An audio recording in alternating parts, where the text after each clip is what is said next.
23년 12월 1일 리얼티인컴 70주로 미국 주식을 처음 시작했습니다. 딱 1년이 지난 24년 12월 1일 제 주식 계좌는 8,950만원이 되었는데요. 그중 7,500만원은 원금이고 1,450만원의 수익을 낼 수 있었습니다. 미국 주식을 시작할 때 목표했던 수익률은 매년 10%씩만 벌자 라는 마음으로 시작했는데요. 역대급으로 좋았던 시장 분위기 덕분에 적립식 투자에도 불구하고 20%에 가까운 수익을 낼 수 있었습니다. 원래 부동산 투자자였던 제가 너무 높은 이자 때문에 시작한 미국 주식이었는데요. 부동산과 미국 주식 둘 다 해본 결과 미국 주식이 훨씬 나은 투자라고 생각되는 요즘입니다. 물론 시장이 좋았던 덕분이고 언제든 다시 떨어질 수도 있다는 각오를 하고 있지만 한여름밤의 꿈처럼 꿈이라도 꿀 수 있어서 기분은 좋습니다. 안녕하세요, 머니머니입니다. 12월 1일 기준 머니머니 계좌 누적 수익률은 19.3%인데요. 포트폴리오 71%는 배당주와 배당 성장주로 보유하고 있습니다. 11월 한 달간 S&P 500 수익률은 6%인데 반해 제 계좌는 2.6%밖에 상승하지 못했는데요. 미국 대선으로 인해 폭발적으로 성장한 테슬라와 같은 트럼프 수혜주를 가지고 있지 않았기 때문인 것 같습니다. 정확하게 파악해보고자 개별 종목 수익률을 확인해 봤는데요.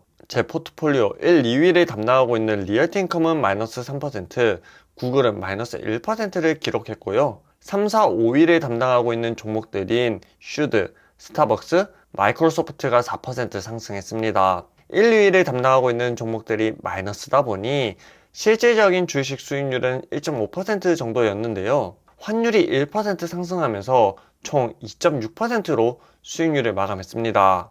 이쯤 되면 환율이 1%밖에 증가 안 했다고? 지금 환율이 1432원인데?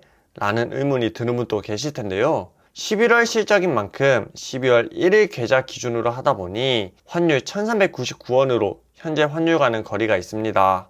12일 만에 한국에서 일어나면 안 되는 일이 일어난 만큼 환율이 폭등했는데요. 이렇듯 하루 만에도 급등하는 환율을 보고 있으면 해외 주식 투자의 무서움을 다시 한번 느끼게 되는 것 같습니다. 11월 한 달이 아닌 연간으로 보면 국내 코스피 수익률은 마이너스 7.5%, S&P 500은 26.5%, 나스닥 100은 24.4%로 제 포트폴리오가 시장 수익률보다 6% 낮은 수익률을 보이고 있는데요. 이건 1월 1일에 1억을 놓고 12월 1일 계좌 수익률을 계산하는 거치식 방법이다 보니 많은 사람들이 하고 있는 적립식 투자와는 계산 방식이 일치하지 않습니다. 저는 목돈을 한 번에 넣는 거치식 투자가 아니라 매월 500만원씩 적립식 투자를 하고 있는데요. 이렇게 하는 이유는 분산해서 투자하기 위함도 있지만 그것보다 더 중요한 게 거치식으로 넣을 만큼 큰 현금이 없기 때문입니다. 그러니까 어차피 선택권이 없었던 거죠.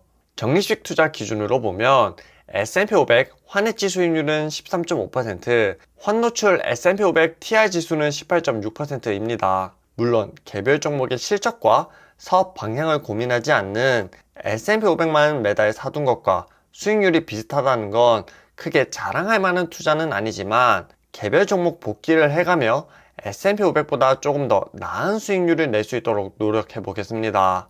그럼에도 불구하고 정말 잘했다고 생각한 점은 한국 주식이 아니라 미국 주식에 투자했다는 점인데요. 지난 추석 때 저와 정말 가까운 지인이 오너 리스크가 없는 은행주와 같은 한국 주식을 추천했었는데요. 그 친구마저 한국장을 떠났습니다. 사업의 방향성과 수익이 크게 개선된 것이 아님에도 불구하고 주가가 널뛰게 하는 고려아연과 두산바켓과 같은 종목들을 보면 워렌 버핏도 한국장에서 장투를 하지 못했을 것 같습니다. 특히 오너 리스크, 환율 리스크, 그리고 대통령 리스크까지 감안해보면 한국 주식은 아직 위험한 상품인 것 같습니다. 대한민국 국민으로서 자국 기업에 투자하지 못한다는 건 정말 안타깝지만 상법 개정이 되기 전 한국 주식은 피하는 것을 권해드립니다. 1년간 개별 종목을 투자하면서 가장 아픈 손가락은 월배당 대표 종목인 리얼티 인컴입니다. 제 포트폴리오에서 리얼티 인컴은 35%로 가장 많은 비중을 차지하고 있는데요. 트럼프가 당선되는 날 장중 5%까지 하락했습니다. 트럼프 당선 가능성이 높아진 2주 전에 비하면 10% 하락했는데요. 7월, 8월 금리 인하 기대감으로 인해 급등했을 때는 이럴 줄 알았어 라고 영상을 공유한 적이 있습니다. 기쁨이 2달도 채 가지 못하고 하락한 주가를 보면 역시 잘 안다는 오만은 계좌 폭락을 일으키는 것 같습니다. 특히 11월 파월이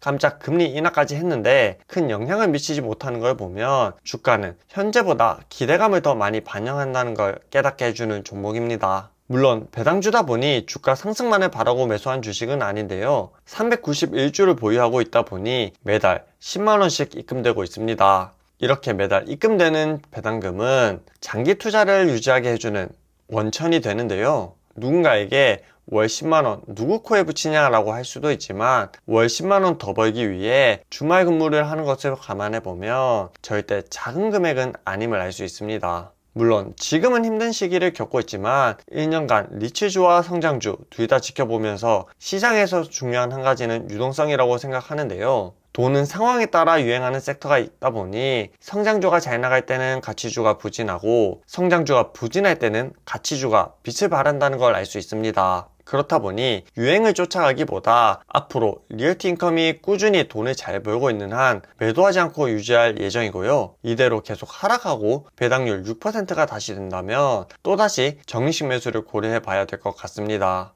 1년간 제가 받았던 배당금은 약 150만원인데요. 4만원에서 시작했던 배당금은 12월 35만원을 받을 예정입니다. 물론 보유하고 있는 모든 종목인 리얼티 인컴, 슈드, 스타벅스, 구글이 12월에 배당금을 지급하다 보니 일시적으로 올라간 해프닝이지만 장기적으로 꾸준히 우상향하는 것을 알 수 있습니다. 김승호 회장님이 돈의 속성에서 월급쟁이가 은퇴할 수 있는 시점은 현금 흐름이 월급만큼 만들어질 때라고 했는데요. 이 말에 감동받은 저는 월 50만원 배당금 만드는 것이 올해 목표였습니다. 그런데 50만원을 배당을 받기 위해서는 배당률 6% 기준으로 1억이라는 돈이 필요하잖아요. 이마저도 배당 소득세 15%를 고려하면 약 1억 2천만 원이라는 돈이 필요합니다. 배당주로 시작한 많은 분들이 계속 모아가다 보면 뭔가 이상한데? 라는 느낌을 받을 텐데요. 배당 성장률이라는 것을 감안하지 않았다 보니 복리의 힘이 약하다는 것을 알 수 있습니다. 그렇게 많은 투자자들이 배당주, 배당 성장주,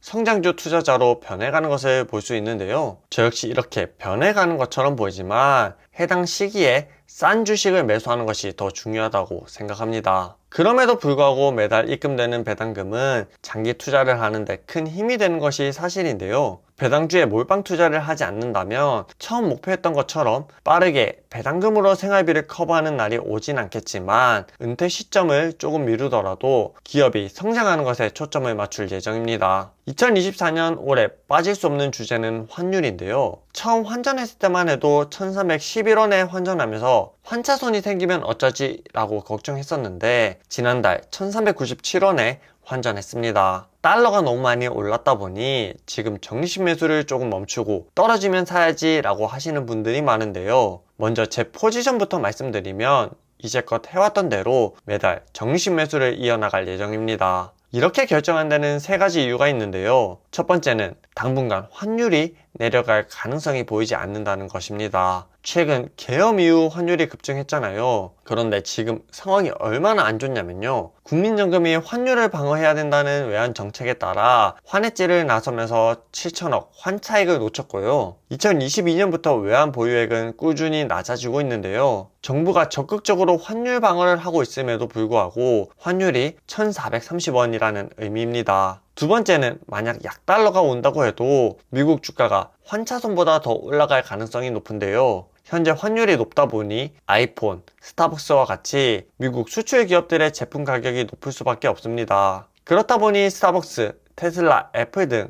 해외에서 매출이 줄어들 수밖에 없는데요. 중국에서 고전하고 있는 기업들이잖아요. 그런데 만약 약달러가 되면 미국에서 다른 나라로 수출하는 기업들의 영업이익이 높아질 수밖에 없습니다. 그렇다면 주가가 상승하다 보니 높아진 이익은 주가 상승을 일으킬 거고 이렇게 높아진 이익 때문에 주가가 상승하다 보니 환차손보다 미국 주식이 올라갈 가능성이 더 높다고 생각합니다. 강달러는 오히려 미국 주식을 사야 될 때라고 생각하고 있는데요. 만약 지금 환전하는 것이 무섭다면 환전 후 수출 기업에 투자하는 것도 방법으로 보이네요. 마지막 3번째 이유는 미국 주식이 아니라 보유하고 있는 자산 전체 포트폴리오에서 달러가 차지하는 비중이 미약하기 때문입니다. 이건 저뿐만 아니라 많은 사람들에게 해당되는 얘기일 텐데요. 우리는 원화로 된 집에 거주하고 있잖아요. 매매를 했든 전세로 거주하든 하다못해 월세로 거주하더라도 보증금을 내야 되다 보니 꽤 많은 돈을 원화로 보유하고 있습니다. 전체 포트폴리오에서 일부는 달러로 보유하고 있는 것이 오히려 안전하다고 생각하는데요.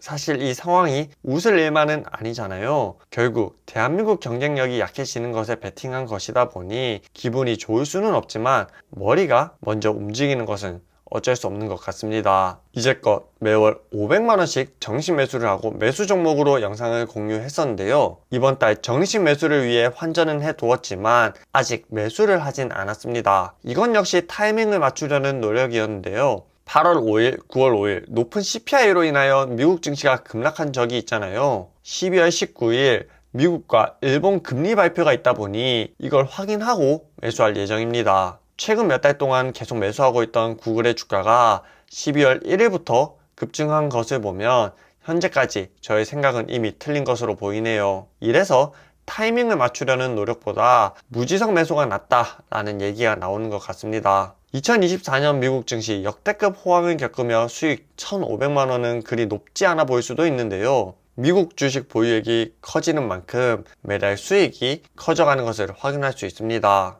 올해 초에는 느낄 수 없었던 복리의 힘이 이런 것이구나 라고 느껴지네요. 매년 연봉만큼 버는 그날까지 열심히 저축하고 투자할 수 있도록 하겠습니다. 오늘 영상 여기까지고요. 저와 함께 2025년에도 정식 투자를 이어나가고 싶다면 구독과 좋아요도 부탁드립니다. 안녕.